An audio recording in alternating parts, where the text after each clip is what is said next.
dévoilé officiellement jusqu'à présent, même si à travers les réseaux sociaux, quelques noms qui constituent ce qu'on appelle l'intox continuent de circuler. Il faudra attendre demain la désignation, mais immédiatement aussi l'installation des membres de ce comité de normalisation. Entre-temps, du côté de la musique, samedi prochain, c'est jour de tous les dangers. Samedi devrait se tenir l'Assemblée générale constitutive de l'organe de gestion des droits d'auteur de l'art musical au Cameroun. Depuis l'annonce de cette date, c'est pratiquement des sons discordants qui sont enregistrés dans le milieu des artistes. Beaucoup disent aujourd'hui appeler à boycotter cette manifestation de samedi prochain. Deux camps se présentent désormais, ceux qui sont favorables à la création d'une nouvelle structure et ceux qui attendent la fusion SOCAM-CMC. Dans cette édition, les acteurs s'expriment. Et puis en République centrafricaine, l'État n'a pas oublié les victimes de guerre et autres exactions dans la localité de Boar. Les organisations de la société civile, appuyées par l'État, vont s'occuper de ces victimes devant les juridictions et beaucoup d'autres causes sociales. Nous serons en République centrafricaine dans cette édition du 21 mars. Voilà pour la vitrine du journal. Une fois de plus, bonsoir et bienvenue. Cette journée s'achève sans enregistrer la désignation des membres du comité de normalisation de la Fédération camerounaise de football. Pourtant, la délégation CAF-FIFA est au Cameroun depuis hier soir. Cette journée a été celle des différentes consultations à la Fédération camerounaise de football, mais également au ministère des Sports, où a eu lieu une escale assez importante qui aura permis au ministre Pierre Ismaël Bidungpat de donner la pensée et les attentes du Cameroun. Journée marathon, journée de suspense, d'attente, mais également d'intox, raconté par Étienne Bala. De football ce jeudi matin, Blaise Moussa, le secrétaire général, est le premier responsable à arriver après quelques membres qui constituent le personnel. Le secrétaire général adjoint suit, puis la chargée de la communication et de marketing. Quelques heures après, à 11h42, les membres de la délégation FIFA-CAF, chargés de la mise sur pied du nouveau comité de normalisation, font leur entrée escortés par les éléments du groupement polyvalent d'intervention de la gendarmerie nationale. Ils sont accueillis par le secrétaire général et s'assurent de la FECAFOOT. Une délégation de 4 personnes, le président de la Fédération mauritanienne de football, Ahmed Houl, membre du comité exécutif de la CAF, le coordonnateur des projets en Afrique francophone, Madame Serbé Priska, Lucia Nicolas, manager des associations membres de la FIFA, et le chef de la délégation, Véron Moussengo Omba, directeur des associations FIFA et membre de la Confédération africaine de football. Environ 1h30 d'échange et la direction pour le ministère des Sports et de l'Éducation physique. Accueilli par le ministre tutelle et le premier échange se fait sur la CAN. La CAF ne peut pas être contre le Cameroun. Elle ne le sera jamais. Au niveau de la CAF, on considère qu'on est sur le terrain, on est en rivalité avec les autres confédérations et c'est le Cameroun qui nous fait honneur à chaque fois pour bien nous représenter. Quelques indications sont précisées pour ce fait. La CAN, ça c'est le problème de la CAF. Moi je pense que, toute honnêteté, si vous remplissez vos cahiers de charges, ça c'est pas à nous de juger de toute façon, ça c'est à la CAF de régler ces problèmes. On n'est pas là. Mais le plus gros du travail pour lequel la mission est là se fera à huis clos. Aucune information sur une probable liste des personnes qui vont conduire le dit comité de normalisation jusqu'à la fin des travaux de ce jour, mais plutôt une source qui nous annonce que l'information officielle sera donnée ce vendredi en conférence de presse. Et nous précisons au cours de la rencontre entre la délégation CAF-FIFA et le patron des sports au Cameroun, Pierre Ismaël Bidungpat, aura été clair sur l'engagement du Cameroun à soutenir les initiatives de la FIFA pour relever le mouvement sportif national et notamment le football. C'est demain que s'achève cette mission CAF-FIFA. Et on aura enfin ce deuxième comité de normalisation à la tête de la Fédération camerounaise de football. Pour l'instant, pas de nom officiellement enregistré. Les réseaux sociaux sont particulièrement animés par des propositions et autres. Le nom qui revient régulièrement est celui de Joseph Antoine Bell, l'ancien portier de l'équipe nationale du Cameroun. C'est demain en tout cas que toute la vérité sera dite autour de ce comité de normalisation. Et puis c'est samedi que les artistes seront également fixés quant à leur devenir pour ce qu'est la mise en place d'un organe de gestion des droits d'auteur, volet musical. Samedi est date d'Assemblée générale constitutive, mais également élective des membres de cette organisation. Depuis l'officialisation de cette date, c'est pratiquement des sons discordants qui qui sont enregistrés. Les artistes ne s'entendent pas. Deux groupes semblent se distinguer. Ceux qui sont favorables à la création d'une nouvelle structure, telle que souhaitée par le ministre des Arts et de la Culture, et ceux qui se fondent sur les textes du Premier ministre pour appeler à la fusion SOCAM-CMC. Les camps sont bien divisés, les positions sont claires. Dans cet élément de Nathan Amougou, les acteurs s'expriment. Je tiens à dire à tous les artistes de mon association, même ceux qui ne sont pas de mon association, de venir au palais des congrès ce jour-là, se placer là où je serai, parce que je ne serai pas dedans. Musée national du Cameroun, il est 12 h ce jeudi 7 septembre 2017. Un calme olympien règne à l'intérieur de cette forteresse. Se peaufinent les derniers réglages de l'Assemblée générale élective du droit d'auteur, catégorie B, art musical. Quelques coups de fil passés pour avoir des informations, il nous est demandé d'attendre. 1 heure plus tard, l'équipe de Didier Yango en conclave depuis ce matin sort de la salle, satisfait du travail abattu. Que nous sommes prêts pour samedi. L'Assemblée générale va bien se dérouler le samedi 9. Pour la journée de samedi 9 septembre, tout est fin prêt. Il faut penser souscrire et venir dans la salle, souscrire d'abord et entrer. En face, l'Assemblée est contestée et n'aura pas lieu. Nous sommes en Kondongo, au quartier général des artistes contestataires.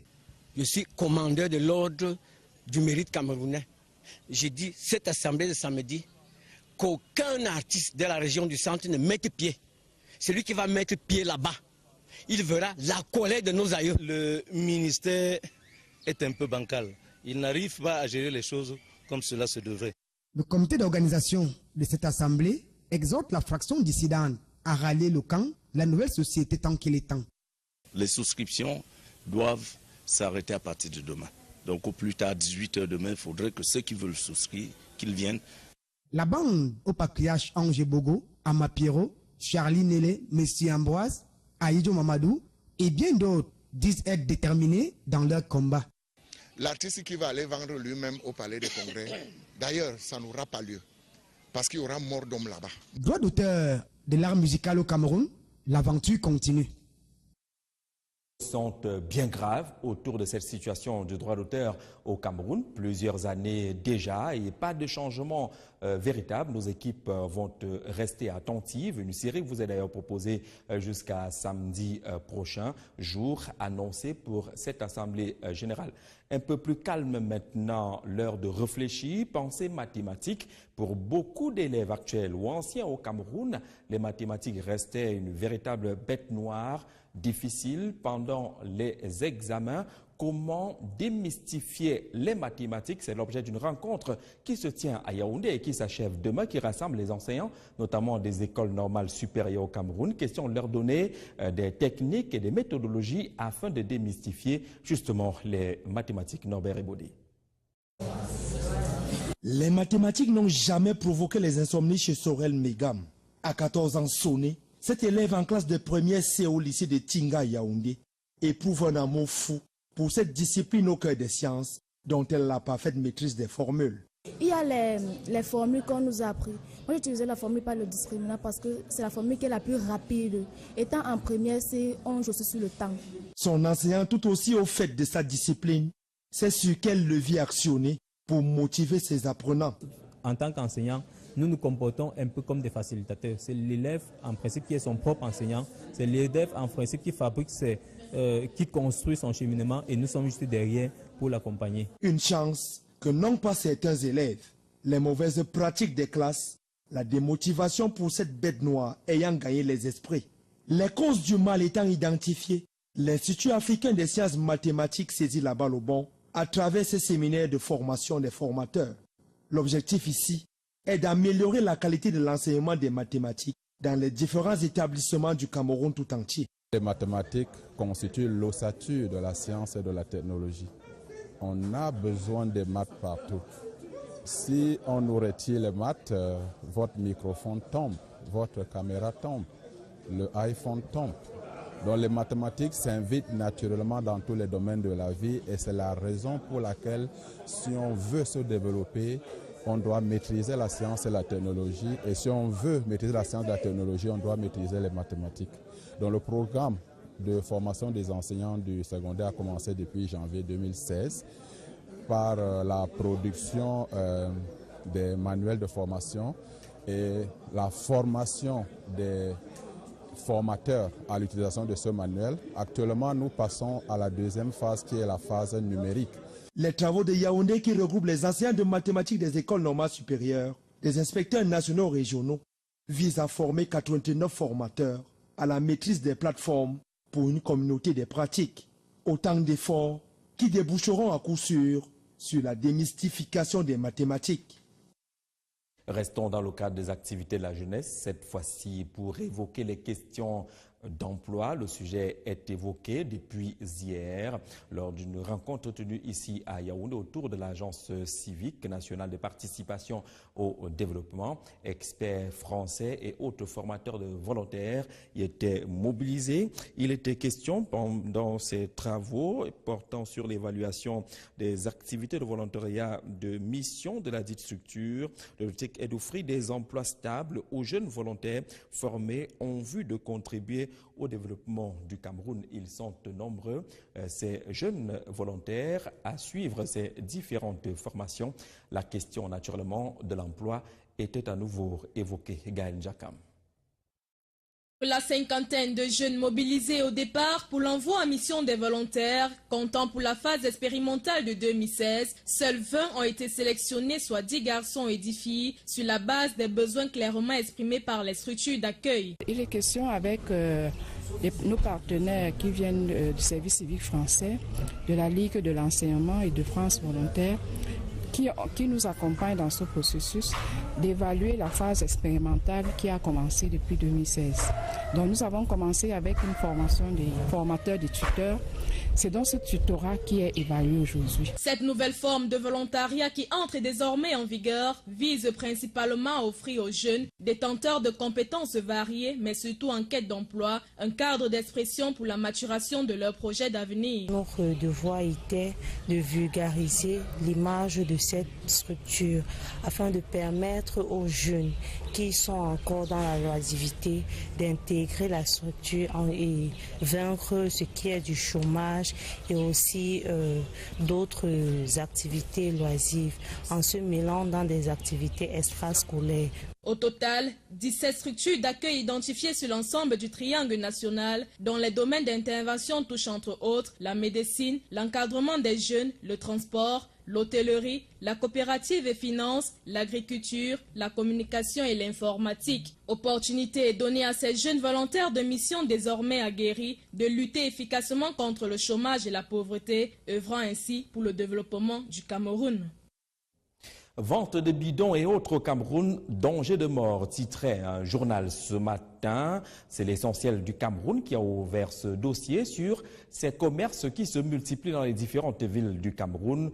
À Yaoundé, au quartier au Lézois, on retrouve des quantités impressionnantes de ces bidons qui sont achetés et transformés en récipients d'eau dans les différents domiciles rendus sur le terrain. Les vendeurs ne sont peut-être pas toujours conscients des dangers qu'encourent les consommateurs. Pourtant, l'alerte est pratiquement rouge, selon le journal Florent Zanga. Quartier au Lézois, nous sommes au lieu dit 3 statuts. La vente des bidons, fûts et mini-châteaux est la nouvelle activité qui prospère dans le secteur. Avant, je vendais les plastiques. Bon, je me suis retrouvée ici à vendre les bidons parce qu'il y avait trop de coupures d'eau.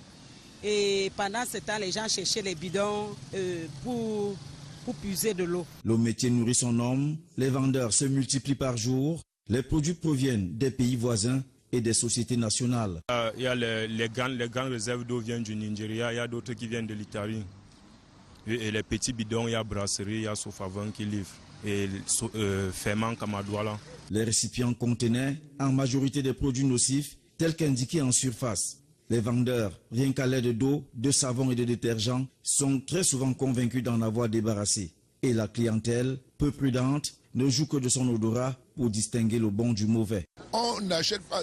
Quand on sent l'odeur qui sort de là, on peut déjà savoir si c'est bon ou pas. Pour ces bidons provenant de l'extérieur, le contrôle est assuré par la direction du commerce intérieur du ministère du Commerce ou de la douane. Seulement, une fois en vente, ils constituent un danger permanent pour les utilisateurs lorsqu'ils ne sont pas bien nettoyés ou contrôlés. Ce sont des produits aussi qui ont des effets au niveau de l'appareil respiratoire aussi. Donc on va avoir parfois des toux ou des sensations de gêne respiratoire qui sont chroniques.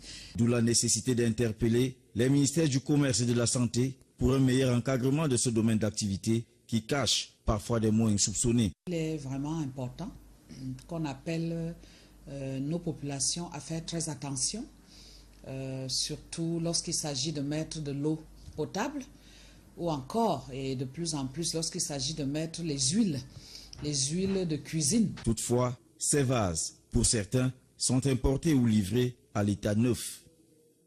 Comment en est-on arrivé là? C'est la question qui se pose depuis plusieurs années maintenant au Cameroun. C'est un commerce nouveau, une activité nouvelle. Des revenus également sont recensés dans ce secteur d'activité. Pour beaucoup, la cause est connue, c'est les problèmes de distribution d'eau potable dans notre pays qui ont généré ces nouveaux commerces. Et du coup, au-delà des bidons, d'autres activités ont vu également le jour à cause de ces pénuries d'eau. Ce sont des filtres, ce sont des forages, ce sont des châteaux qui grandissent un peu partout dans nos différentes cités. Sandrine Manza. À Yaoundé, pour étancher sa soif, il faut débourser 50 francs CFA. La dose est en sachet. Les vendeurs, des jeunes gens qui se baladent dans les rues, les seaux sur la tête. Dans les marchés, la vente se développe d'une manière exponentielle. On s'en sort avec la variété de tout ce que je vends, je m'en sors. Chez les vendeurs de filtres à eau, l'activité se porte bien. Les gens se sont tournés vers les filtres à eau pour essayer de résoudre le problème qui est flagrant. Au Katengwekele, par exemple, un château est disponible pour répondre à la demande et pour rendre accessible l'eau potable aux populations, obligé de se mettre à son propre compte. Quand on finit d'installer les bus, on installe une pompe à l'intérieur du puits. C'est donc grâce à cette pompe avec plusieurs connexions avec des tuyaux qu'on pourra avoir l'eau à la maison, à la douche, dans les douches et n'importe où. Les équipements que nous avons à notre disposition nous permettent également de traiter des eaux véritablement souillées. Il faut dire tout de même que c'est la rareté d'eau potable dans la ville de Yaoundé qui a favorisé la prolifération de ces points de vente et la naissance des châteaux d'eau personnalisés. Je vous amène à la découverte d'un centre technique de la Société de développement du cacao au Cameroun. C'est en Kwevon, dans les profondeurs du sud. Savez-vous justement que c'est ici au Cameroun que la Côte d'Ivoire est venue chercher la technologie qui lui a permis de devenir premier producteur mondial du cacao. Sauf que ce centre est pratiquement à l'abandon. La nouvelle gestion de la SODECAO veut redonner un souffle en Kwevon avec nomination et installation des nouveaux responsables, mais des consignes strictes pour retrouver son élan d'antan, mais davantage retrouver sa véritable classe. Arlé Deboandébé.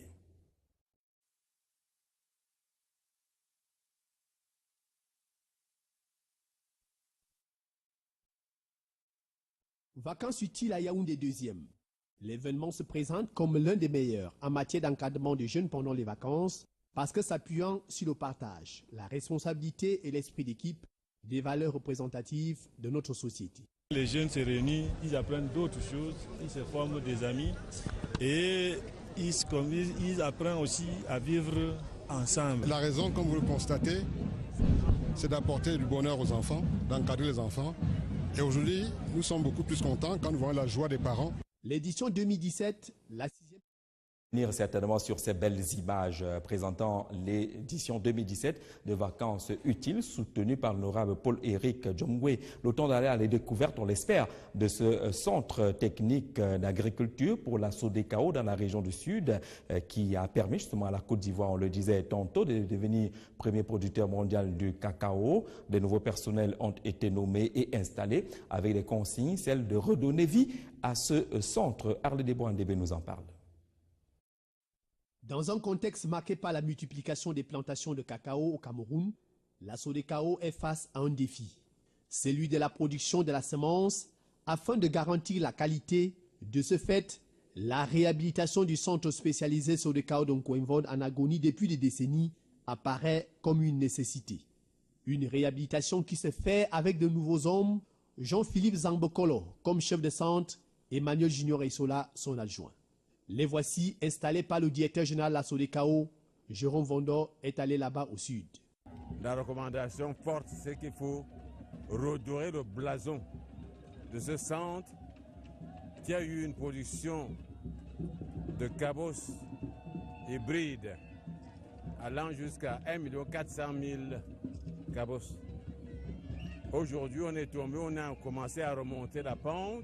Il faut absolument remonter et réhabiliter et redorer le blason de Coimbois. Cette mission est d'autant plus importante que le secteur de la cacaoculture, jadis vieillissant, connaît un rajeunissement. La nouvelle équipe pétrie d'expérience propose déjà un chantier à l'immédiat. L'état des lieux qui lui sera dressé se fondera sur 3 plans. Sur le plan agronomique, le plan social, le plan infrastructurel, parce que vous savez, tout est à refaire. Positionnée aujourd'hui comme premier producteur de cacao, la Côte d'Ivoire doit cela au champ semencier d'un Coimvon, une structure qui devrait donc récupérer ses lettres d'antan afin de repositionner le Cameroun parmi les leaders. Je vous amène au Congo pour vivre les temps forts de cette rencontre aujourd'hui même entre le président Denis Sassou Nguesso et son voisin, le président Joseph Kabila Kabange de la République démocratique du Congo. Rencontre au sommet donc entre les deux chefs d'État des pays voisins qui ont naturellement évoqué les questions de coopération, mais aussi de lutte contre la crise économique qui sévit en ce moment dans la sous-région. Des défis sécuritaires et autres ont également été évoqués. Ils ont pris l'engagement de consolider la paix et trouver des mécanismes susceptibles de redresser l'économie dans la sous-région. Les deux personnalités, on l'a dit, se sont entretenues pendant à peu près 7 heures d'horloge. Nous y reviendrons. Le temps de parler justement de cette prise en charge des victimes de guerre et de souffrance dans la localité de Boire. Nous sommes en République centrafricaine. C'est l'association des femmes juristes de RCA qui s'est engagée dans cette opération qui est soutenue par le gouvernement centrafricain. Un centre d'écoute est mis en place pour justement recenser les problèmes de ces personnes victimes. C'est un engagement qui vient s'ajouter à beaucoup d'autres qui entrent dans le cadre de la consolidation de la paix en RCA. Véronique Boudou. Coups et blessures, viols, mutilations, menaces de mort. Quelques formes de violence dont elles ont été victimes durant les crises. En effet, suite à la déplorable situation humanitaire constatée dans la ville de Boire après les crises, l'État centrafricain, avec le concours de certains organismes internationaux, œuvre dans le but de répondre à divers besoins pressants des populations vivant dans des conditions alarmantes. Une raison pour l'association des femmes juristes de la Centrafrique de venir en aide aux rescapés des violences et leur apporter un soutien juridique et des services de conseil psychologique et social. Nous avons commencé à créer des centres d'écoute. Il n'y a pas une raison pour nous de créer un centre d'écoute quelque part. Comme vous le savez, on est en République centrafricaine. L'objectif, c'est de mettre en place ces structures dans toutes les villes de la RCA. Cependant, l'on enregistre à ce jour 30 à 35 victimes par mois pour différents cas. 6 types déjà reconnus sur le plan international. Il y a le viol, il y a la violence physique, il y a la violence sexuelle, il y a le déni de ressources, le mariage forcé et la violence psychologique. Et aux côtés de tous ces cas de violence cités ici, il y a les autres graves violations des droits de l'homme, à savoir l'assassinat, le suicide, la torture, donc y compris tout ça. Inscrit dans le document du plan de relèvement et de consolidation de la paix, il est question pour l'État centrafricain d'offrir aux victimes et aux communautés l'opportunité de s'exprimer dans un environnement sûr. L'une des principales missions de l'Association des femmes juristes de Centrafrique, formée en 1991. Restons dans les couloirs de la justice avec une interrogation. Quel est le sort désormais réservé à l'affaire des biens mal acquis concernant la République du Gabon? On l'a appris à la fin du mois d'août dernier, la fin des instructions qui s'est déroulée dans la ville de Nice du côté de la France. On apprend également que le gouvernement gabonais a déjà été notifié de cette fin des instructions. Toujours est-il que les questions sur la suite restent posées. Moni Nyangono. En France, l'instruction sur le volet gabonais a clôturé l'affaire des biens mal acquis. Les juges chargés de l'enquête l'ont notifié aux parties concernées à la fin du mois dernier. Actuellement, seuls les dirigeants d'une présumée société écran sont dans le collimateur de la justice française. En effet, les magistrats sont parvenus à identifier et à saisir à titre préventif un patrimoine suspect d'une valeur supérieure à 44 milliards de francs CFA. Un montant considérable au regard des émoluments de feu Omar Bongo, évalué par les juges français à un peu moins de 120 millions de CFA par année. Mais ces 44 milliards pourraient être inférieurs à ce dont le clan Bongo avait hérité en 2009 après le décès de l'ancien dirigeant du Gabon. L'association Transparency International avait affirmé à l'époque avoir identifié 33 propriétés au total, dont la capitale française, précisément dans la région de Nice. Notons que c'est au début de l'été que s'est tenu le premier procès des biens mal acquis. Contre Théodéran Obiang, le jugement est prévu pour le mois prochain, dont le volet gabonais et l'on saura effectivement si le dossier sera renvoyé devant un tribunal. On précise bien que c'est l'instruction qui est clôturée dans le cadre de cette affaire de biens mal acquis du côté du Gabon. Et puis en Angola, c'est clair maintenant, le MPLA, le Mouvement pour la Libération de l'Angola, remporte les dernières élections après annulation, reprise de quelques éléments de ce processus, 61% de suffrages valablement exprimés, large victoire pour le parti d'Eduardo dos Santos qui a déjà annoncé son retrait après 37 ans au pouvoir. Il faut dire que le processus a souffert de quelques contestations, Karine Okomo. C'est une victoire sans appel pour le MPLA, le parti au pouvoir depuis 42 ans, aux élections générales du 23 août dernier en Angola. La Commission nationale électorale angolaise vient de confirmer la victoire du mouvement populaire pour la libération de l'Angola, qui a obtenu 61,7% des suffrages et la majorité absolue au Parlement avait 115 sièges sur 220. Avec cette large victoire, le MPLA va ainsi nommer l'ex-ministre de la Défense João Lourenço, âgé de 63 ans, au poste de président de la République, succédant à José Eduardo dos Santos, qui prend sa retraite après un règne sans partage de 38 ans. Seulement, l'opposition qui conteste les résultats et dénonce un processus électoral inconstitutionnel et illégal exige un recomptage des bulletins dans la plupart des provinces du pays. Entre autres irrégularités relevées par l'opposition figurent la disparition des urnes et des bulletins de vote, mais également la présence illégale d'individus étrangers au processus lors du dépouillement. Des arguments rejetés par le président de la commission électorale, les qualifiant de mauvaise foi. Toutefois, João Lourenço sera investi le 25 septembre prochain, conformément à la constitution angolaise. Donc, qui conduisait les listes de MPLA sera le prochain président de la République d'Angola. Au Togo, le gouvernement a pratiquement lâché du lest après des contestations de l'opposition rassemblée sous la bannière de CAP 2015. C'est son nom de baptême pendant 2 jours de manifestations autour des réformes ou pas apportées à la Constitution. Plusieurs courants étaient enregistrés entre le gouvernement et l'opposition et du coup, cette voie de sortie semble avoir été choisie par le pouvoir. Le commentaire de Mathieu Wamba. Les 2 jours de mobilisation appelés par l'opposition togolaise se sont déroulés dans le calme. Ils ont connu plein de succès dans tout le pays. Après les violences de août à Sokodé, la démonstration de force du CAP, du PNV et des 13 partis d'opposition a amené le gouvernement à faire un rétro-pédalage au sujet de la principale revendication du peuple qui porte sur le retour des dispositions antérieures contenues dans la Constitution de 1992. Dispositions relatives à la limitation du mandat à 2, à la forme de scrutin, mais surtout au respect des droits fondamentaux du peuple togolais. Le gouvernement a adopté mercredi en conseil de gouvernement un avant-projet de loi allant dans le sens du changement. Le Premier ministre s'est dit favorable à toutes ces exigences, non sans évoquer le caractère non rétroactif de cette disposition sur les dirigeants actuels. Le gouvernement, dans une démonstration de force de l'opposition, a été contraint de céder, incapable de contenir l'espace public envahi par le peuple dans un élan de détermination. Cette forte mobilisation a paralysé l'économie et le trafic routier à Lomé. Le mandat présidentiel sera certes limité à 2 et un scrutin uninominal à 2 tours instauré. Même si le gouvernement montre ses bonnes intentions dans ce bras de fer qui dure depuis 2002, au palais du bord de mer de Lomé, les choses sont loin d'être terminées. Avant de refermer ce journal, 2 cas d'actes de solidarité. Le premier est porté par la Fondation Cœur d'Afrique d'Albert Roger Mila, l'ambassadeur itinérant qui était dans la région de l'Est, ancien Alan qui se trouve dans les profondeurs du Sud aujourd'hui.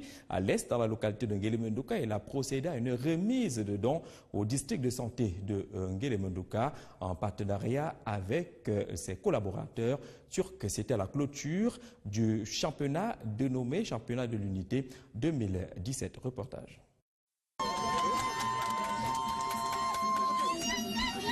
Le principal bénéficiaire de cet important don en matériel médical est l'ensemble du district de santé d'Ngele-Menduka.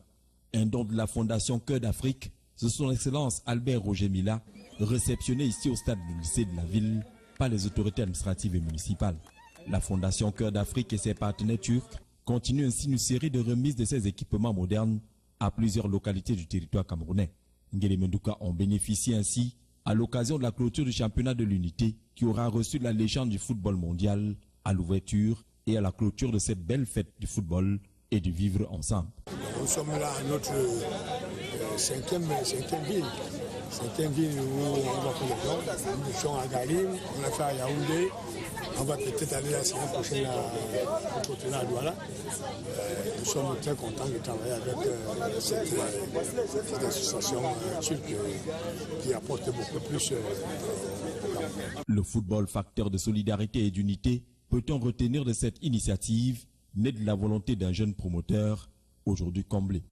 C'est ce côté footballistique. Il faut dire qu'à ce moment, c'est donc la quatrième manche. Vous savez, on joue de 15 en 15. Nous sommes pratiquement en train déjà de rouler sur les 15 minutes de la seconde manche pour ceux qui viennent d'accoster le vélodrome sportif du lycée de Ngele-Menduka. Il faut dire que ce match est présidé personnellement par le préfet du département de Lyon. Et à ses côtés sont... Côté football, au-delà de la finale du tournoi, l'attraction majeure était la prestation des vieilles gloires du football camerounais. Libby Thomas, Lucien Metomo, Bertin Ebolet, Ndipaken Victoire ou encore Danda Gobert. C'est une école avec 16 icônes du football mondial et nous remercions son Excellence Albert Roger Mila qui a accepté de venir ici avec ses stars mondiales dans cet arrondissement qui n'entendait parler d'eux que par la radio. Une première édition sous le sceau de l'unité, des trophées, des légendes du football africain et des dons divers. Un bon cocktail inoubliable pour cette première édition du championnat de l'unité. On parle également de cet acte de solidarité, cette fois-ci initié par Paul-Éric Djomgwe, député du Fundi, issu des rangs du Rassemblement démocratique du peuple camerounais. La tradition a encore été respectée. Des dizaines de jeunes Camerounais ont bénéficié d'appuis divers devant leur permettre justement d'engager sous de bons auspices la nouvelle année scolaire. Arle de Bois-Débé. Vacances utiles à Yaoundé 2e. L'événement se présente comme l'un des meilleurs en matière d'encadrement des jeunes pendant les vacances parce que s'appuyant sur le partage, la responsabilité et l'esprit d'équipe, des valeurs représentatives de notre société. Les jeunes se réunissent, ils apprennent d'autres choses, ils se forment des amis et ils apprennent aussi à vivre ensemble. La raison, comme vous le constatez, c'est d'apporter du bonheur aux enfants, d'encadrer les enfants. Et aujourd'hui, nous sommes beaucoup plus contents quand nous voyons la joie des parents. L'édition 2017, la 6e du genre, n'a pas dérogé à la règle. Elle était placée sous le thème « Contribuons à la promotion de la paix et de l'unité pour un vivre ensemble effectif ». Ensemble, ils ont vécu ces moments de vacances, les jeunes élèves, lycéens et collèges, issus de 4 pays. Le Tchad, le Sénégal, la République centrafricaine et bien sûr le Cameroun. Ces 840 apprenants anglophones et francophones, formés sur 3 modules, reçoivent les prix et des bourses aux plus méritants par discipline, par classe et par cycle. À cette remise des bourses, il faut saluer le geste de cœur de l'honorable Paul-Éric Djomgwe qui remet ce lot de cartables et fournitures scolaires aux élèves démunis de l'arrondissement de Yaoundé 2e. Les certificats de participation leur sont également distribués en guise de souvenir. Vacances utiles à Yaoundé 2e et donc un levier pratique qui a pour but d'aider les jeunes à choisir et à réaliser des activités éducatives durant les vacances et à mieux gérer les moments de temps libre. Ces activités ont pour finalité de permettre aux apprenants de développer leur mémoire, leur réflexion, leur sens d'observation et la responsabilité ainsi que d'accroître leur attention et leur concentration. J'espère bien que l'honorable pourra aussi continuer et encore à permettre que les vacances études aient toujours lieu chaque année. J'ai appris à jouer le tam-tam, apprendre à danser, à jouer, à visionner, à faire tout ce qu'on a besoin pour nous les enfants. Je suis au Cameroun depuis 5 ans. C'est la deuxième fois que je viens en vacances utiles. Les cadeaux de vacances utiles vont aider ma mère et mon père et moi. Toutes choses nécessaires, voire indispensables à la réussite à l'école et dans les études en général. Ainsi, chaque enfant apprenant en ressort enrichi d'un partage d'enseignements, tant sur le thème de l'éducation que sur l'échange et la relation humaine. Le thème est très intéressant, le mystère du sacrifice. C'est le thème tout à l'heure à 21h de l'émission Au cœur du mystère de Nathan Mougou avec des spécialistes divers pour débattre autour justement du sens du sacrifice au lendemain de la fête de la Tabaski et beaucoup d'autres fêtes qui parlent souvent de sacrifice. Mesdames, Messieurs, restez fidèles au programme de cette chaîne de télévision. Ne manquez pas ce programme absolument et merci d'avoir regardé cette édition du 20h. Bonne soirée à tous.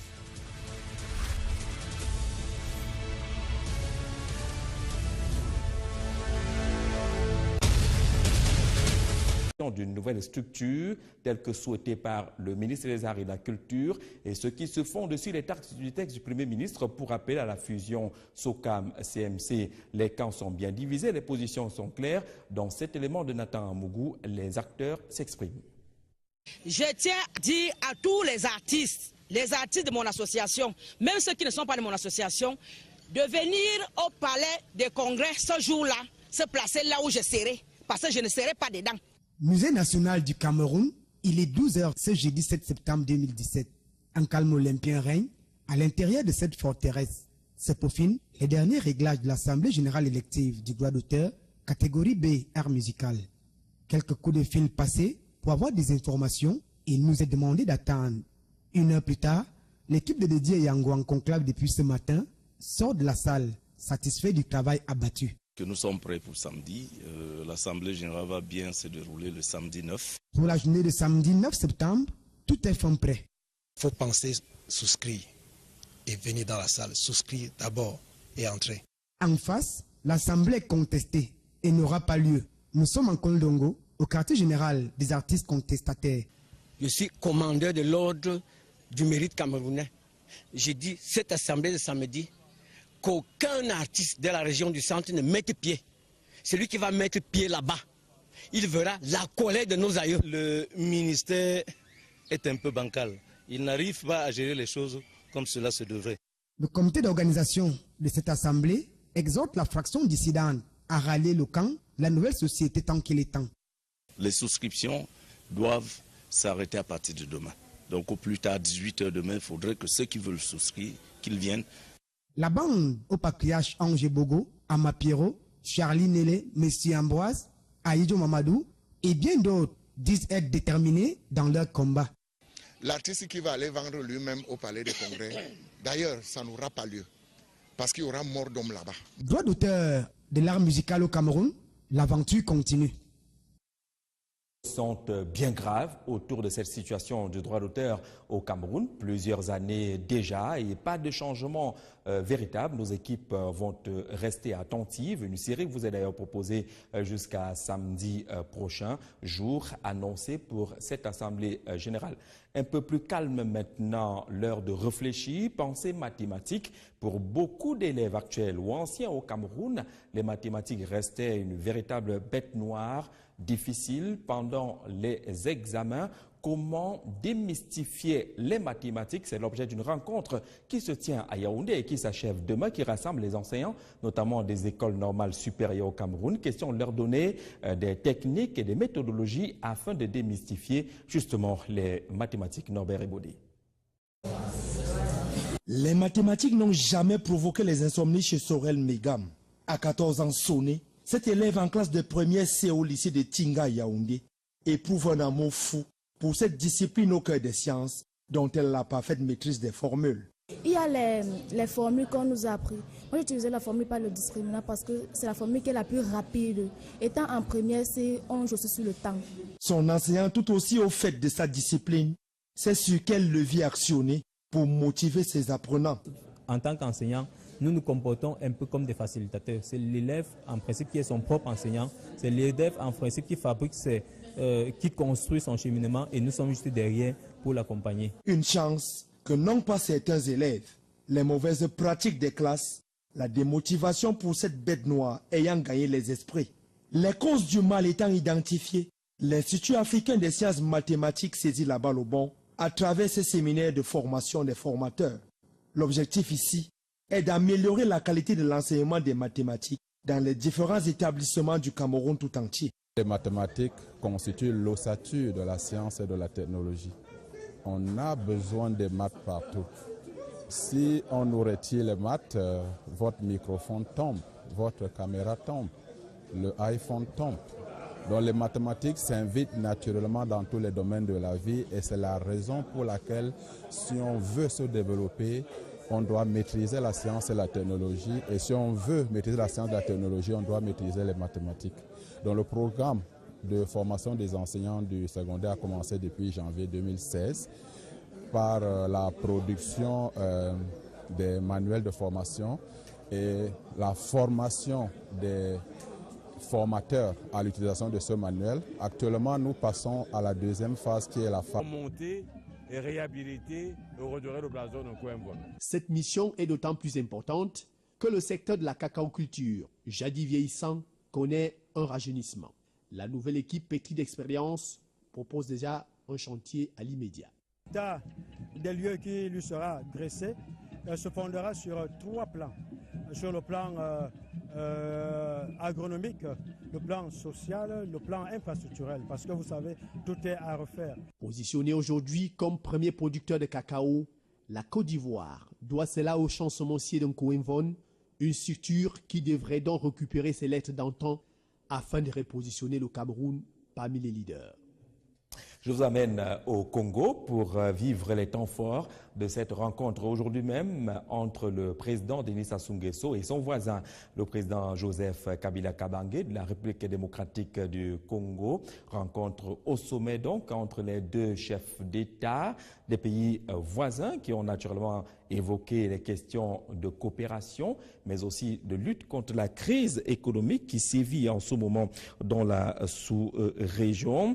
Des défis sécuritaires et autres ont également été évoqués. Ils ont pris l'engagement de consolider la paix et trouver des mécanismes susceptibles de redresser l'économie dans la sous-région.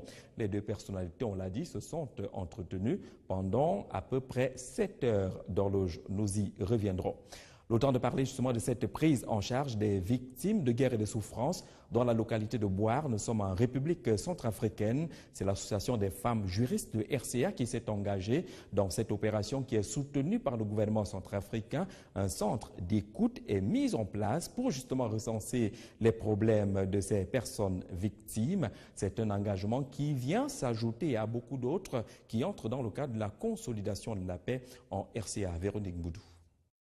Coups et blessures, viols, mutilations, menaces de mort. Quelques formes de violence dont elles ont été victimes durant les crises. En effet, suite à la déplorable situation humanitaire constatée dans la ville de Boire après les crises, l'État centrafricain, avec le concours de certains organismes internationaux, œuvre dans le but de répondre à divers besoins pressants des populations vivant dans des conditions alarmantes. Une raison pour l'Association des femmes juristes de la Centrafrique de venir en aide aux rescapés des violences et leur apporter un soutien juridique et des services de conseil psychologique et social. Nous avons commencé à créer des centres d'écoute. Il n'y a pas une raison pour nous de créer un centre d'écoute quelque part. Comme vous le savez, on est en République centrafricaine. L'objectif, c'est de mettre en place ces structures dont toutes les villes de la RCA. Cependant, l'on enregistre à ce jour 30 à 35 victimes par mois pour différents cas. 6 types déjà reconnus sur le plan international.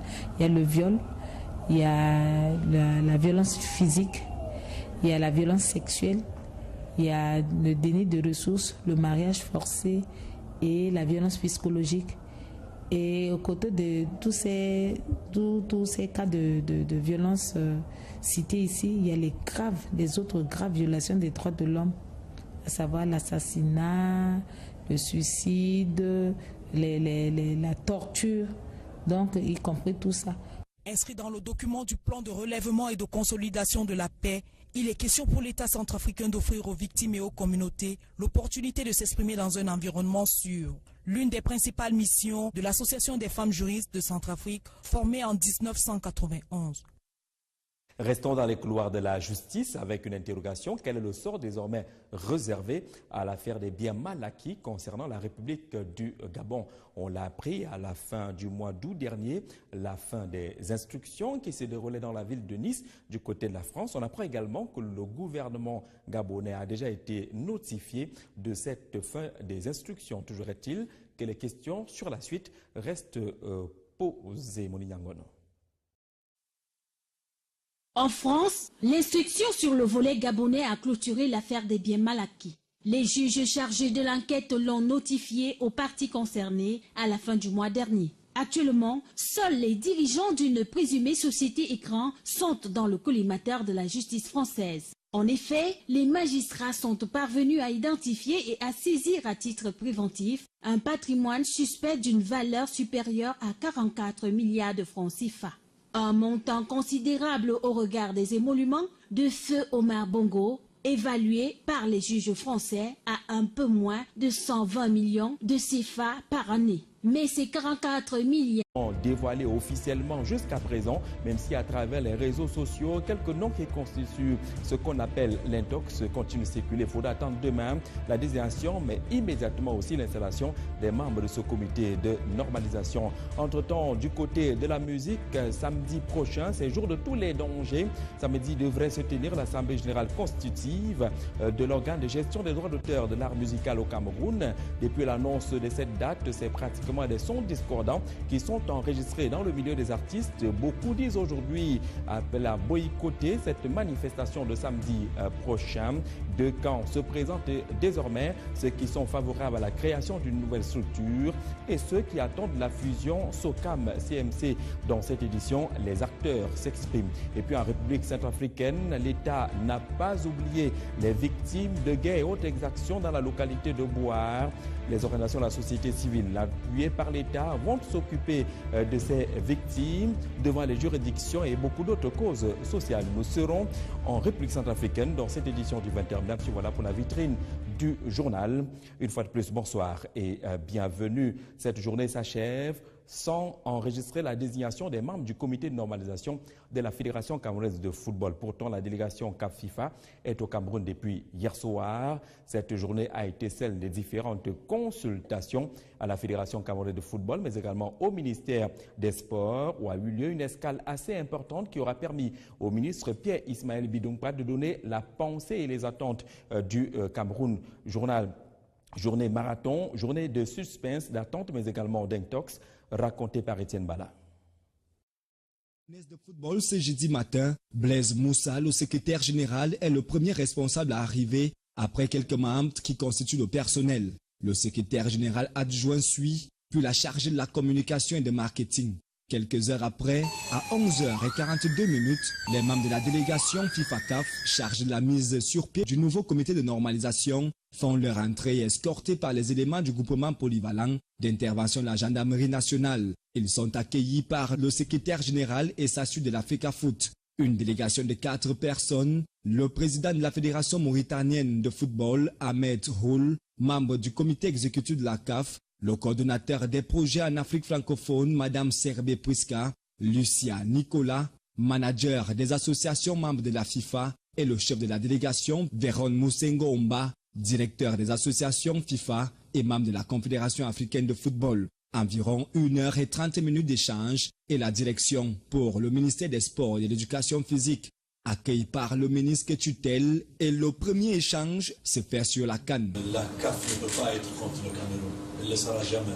Au niveau de la CAF, on considère qu'on est sur le terrain, on est en rivalité avec les autres confédérations et c'est le Cameroun qui nous fait honneur à chaque fois pour bien nous représenter. Quelques indications sont précisées pour ce fait. La CAN, ça c'est le problème de la CAF.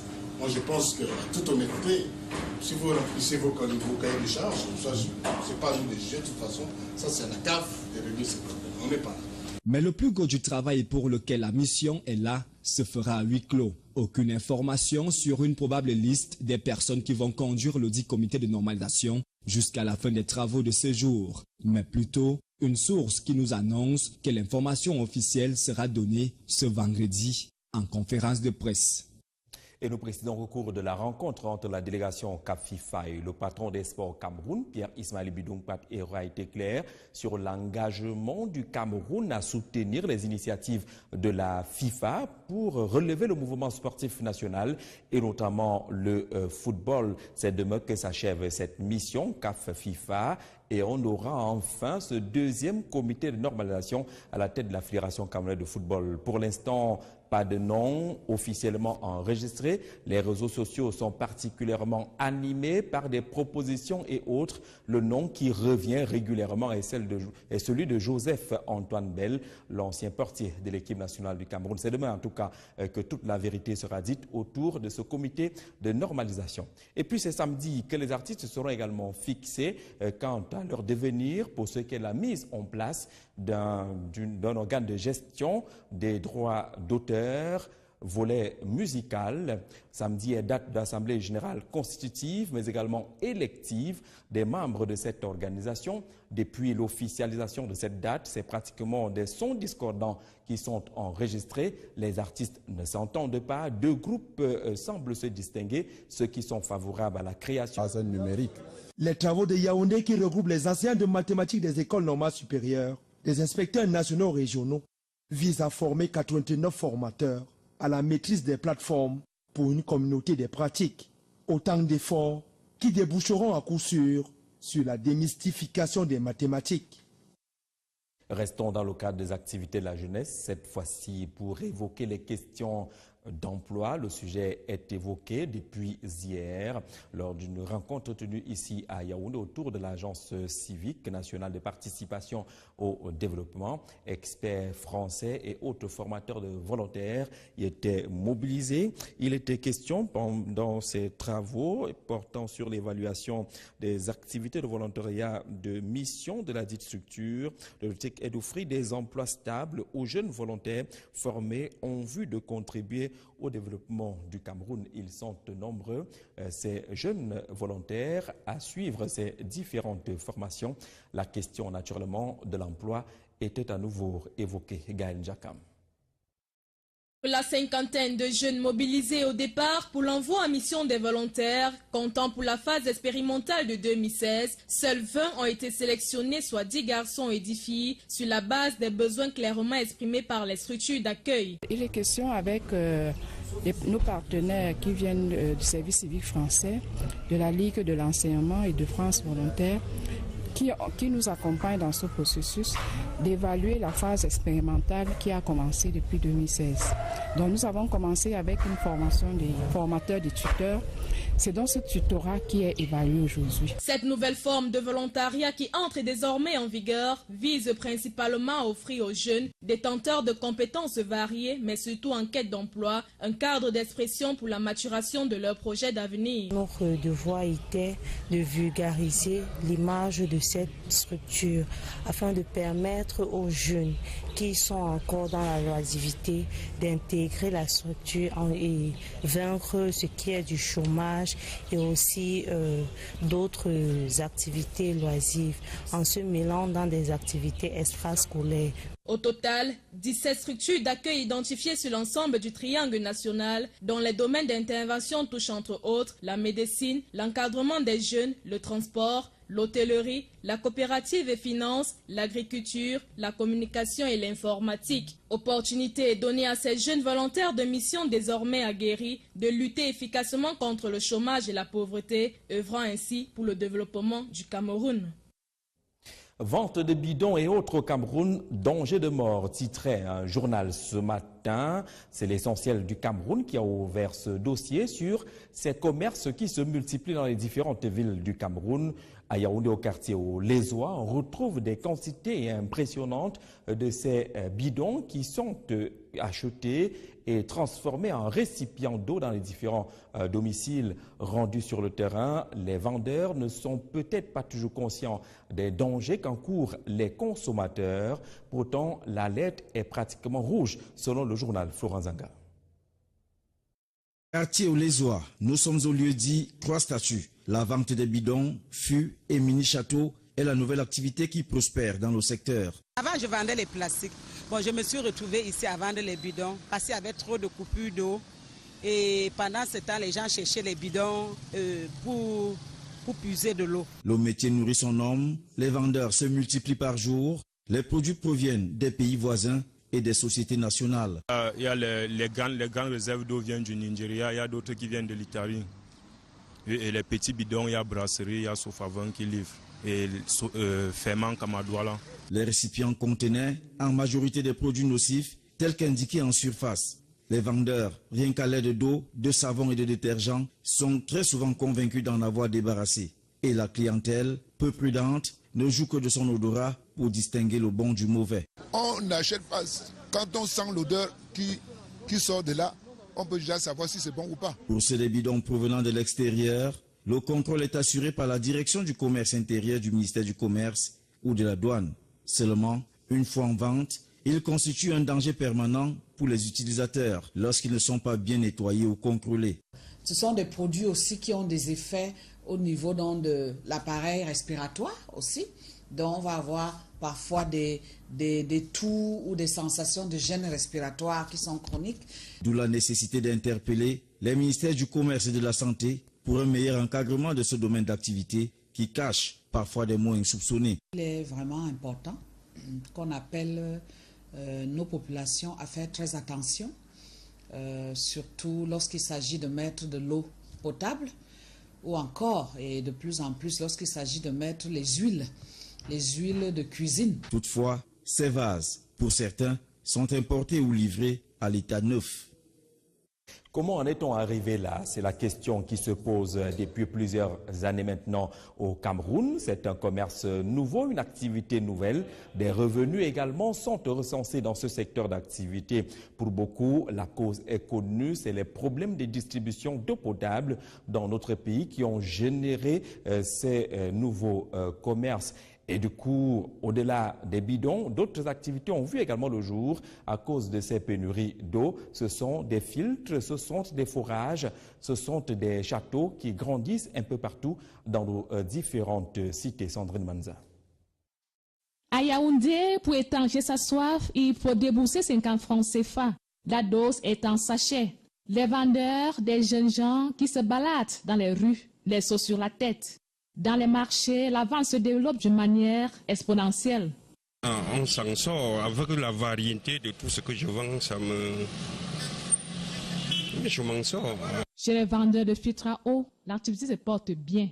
Les gens se sont tournés vers des filtres à eau pour essayer de résoudre le problème qui est flagrant. Au quartier Nwekele, par exemple, un château est disponible pour répondre à la demande. Et pour rendre accessible l'eau potable aux populations, obligé de se mettre à son propre compte. Quand on finit d'installer les bus, on installe une pompe à l'intérieur du puits. C'est donc grâce à cette pompe avec plusieurs connexions avec des tuyaux qu'on pourra avoir l'eau à la maison, à la douche, dans les douches et n'importe où. Les équipements que nous avons à notre disposition nous permettent également de traiter des eaux véritablement souillées. Il faut dire tout de même que c'est la rareté d'eau potable dans la ville de Yaoundé qui a favorisé la prolifération de ces points de vente et la naissance des châteaux d'eau personnalisés.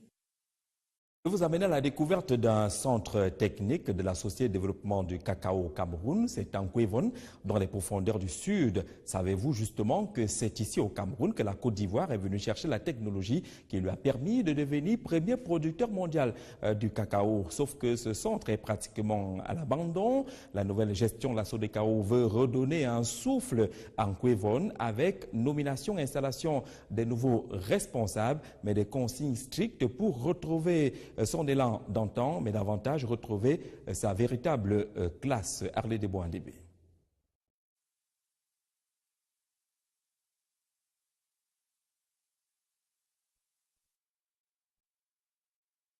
Vacances utiles à Yaoundé 2e.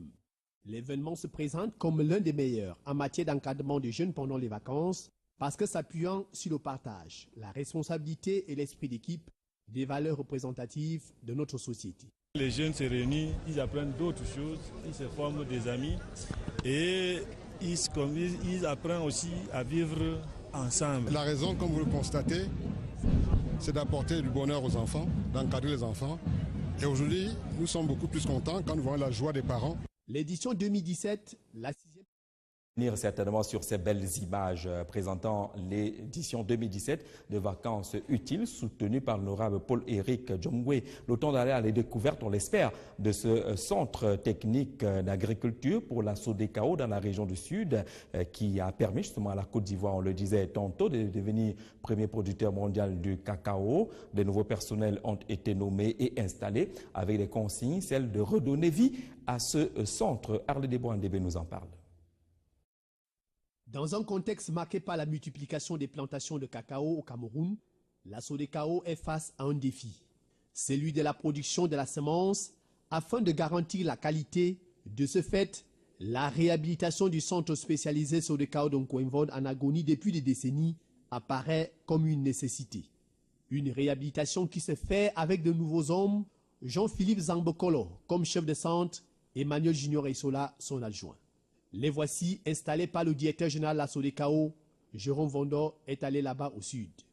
La recommandation forte, c'est qu'il faut redorer le blason de ce centre qui a eu une production de cabos hybrides allant jusqu'à 1 400 000 cabos. Aujourd'hui, on est tombé, on a commencé à remonter la pente. Il faut absolument